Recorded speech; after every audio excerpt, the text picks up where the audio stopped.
why I identify as biracial and why I choose to not identify as just black or just white, regardless of how I was raised. Most obvious is that, well, I am biracial. I am half black and half white. My mother is black and my father is white. I have always been comfortable with identifying as biracial. It is something my parents have always instilled in my sibling and I feel that labeling myself as biracial, not only because I am, but it accurately describes me and how I feel most comfortable identifying myself. I do understand that those who are biracial, specifically half black and half white, will identify as one or the other depending on which culture they were raised in.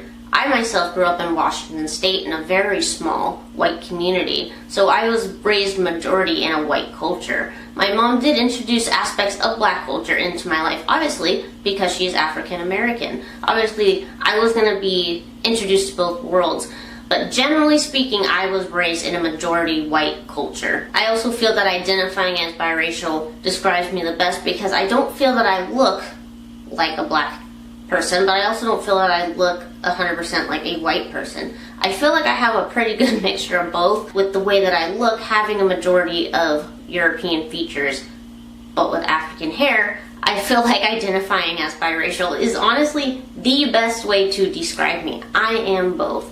I have never felt the need to put one ethnicity over the other, and I don't feel it would be correct for me to only identify as black or as white because I cannot accurately represent either one 100%. Just as I don't expect someone who is white and someone who is black to accurately represent a biracial person. I don't think that's fair, and I feel like it's detrimental to both communities. I feel that it's detrimental to the black community and the biracial community when we allow biracials to represent a full black person. And everyone knows that letting a full black person identify as biracial would never fly. It never would, but yet in Hollywood, in media, we constantly allow biracial people to represent a full black person. And even as a child, that never sat right with me.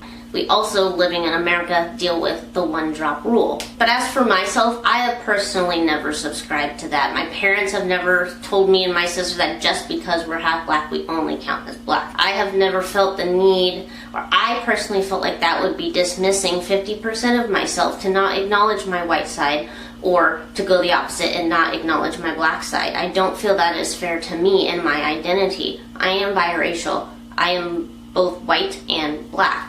1 + 1 is 2, gotta love math. But I have also been in positions where I have been asked to only identify as black because I have a black parent. I have personally experienced on state tests having the white part of my ethnicity be erased on my papers. Growing up in a majority white community, I have been told plenty of times, I don't date black girls. I am not interested in black girls. And even when I tell them, well, I'm half white, what does that have to do with anything? That is dismissed. Because I am half black, or just because I'm half white doesn't mean that they see me as white. So I already knew from the get-go my black side of me was never going to be, or was always going to be at the forefront of my identity. I have also been in a situation where, for example, my grandmother used to live in Spiral, Oklahoma. That is a majority black community. I remember when I would go down and visit, I would constantly be asked why I look so white. Why do I speak like a white person? Why do I have hair like this but look white? As a young child, I knew that I would never be able to fit 100% into either community. I am mixed. That is me. And I learned to embrace that. And oftentimes, it does feel that as a biracial person, you are forced to pick a box. And I honestly felt that way for a long time, even though I would still continuously mark, black or white on my paperwork, or address, or I identify as black and white. I was forced to pick a side. As I have gotten older, I realized that I don't have to pick one side. I don't have to pick one lane when I've had my own lane this entire time. I have my community of people, and that not being accepted fully by the white community or not being fully accepted by the black community doesn't mean that I didn't have a community to go to. And that has honestly been the biggest weight off my shoulders, is knowing that it doesn't dismiss the fact that I am black or that I am white, but I have to acknowledge that I am a mixture of both, and so by being both, I am in my own box. I am still black and I am still white, but that makes me biracial. I will never be able to accurately represent either one of those communities separately. I'm a representation of those communities together.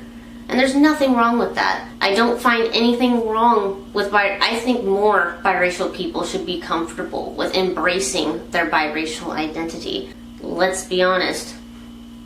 White, no matter how white I look, because I'm half black, I will never be accepted as white in the white community, ever. And because of that, I guess I never fully expected to be accepted as black in the black community, although that has happened. A lot of my supporters are from the black community, and on the black community, let's be 1,000% honest. The black community is very accepting of mixed people, very accepting. Most of that has been forced upon them due to the one-drop rule. But regardless, if you're mixed with black, you're black for the black community. They will accept you mostly with loving arms. But I do feel that they have the right to gatekeep that. And at first, it's hard to not feel offended when they tell you you're not black, you're mixed. It does hurt. I'm not saying it doesn't.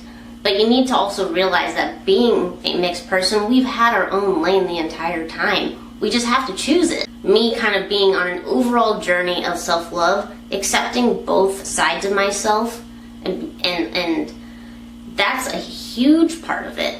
It's a huge part of it. Being able to accept both of the communities that I am a part of means that I accept myself. I will never dismiss either of my ethnicities because I am both. It's what makes me me. I hope that I can encourage or make other biracials feel safe in that biracial identity. That doesn't mean that I'm not black, and it does not mean that I'm not white. I'm a mixture of both. There's nothing wrong with that, and there's nothing wrong with claiming both whatsoever. I know that this will also continue to be kind of a sensitive topic for biracials, especially biracials and those in the black community. There are going to be good and bad people in both communities. I know that some biracials will dismiss their white side because of racism. I know that some biracials will downplay their black side due to colorism, and again, also racism. What I will not allow are those bad apples of either community to keep me from standing in my truth. I am a biracial American, I am half black, and I am half white, and I am proud of that. And I am not ashamed of either of my ethnicities. I know this is a controversial topic, but I want to see biracial and multi-mixed people claiming all sides of themselves, regardless of what those ethnicities are. You are not alone, and you don't have to pick a side, ever. You are a mixture of multiple races. Own that. It's you. There's going to be multiple experiences and opinions on this issue depending, it depends on where you were raised, how you were raised, but overall, my overall message is that you never have to dismiss either half of yourself, ever, for any reason. Stand in your truth, and do not be ashamed of it. There's nothing to be ashamed of.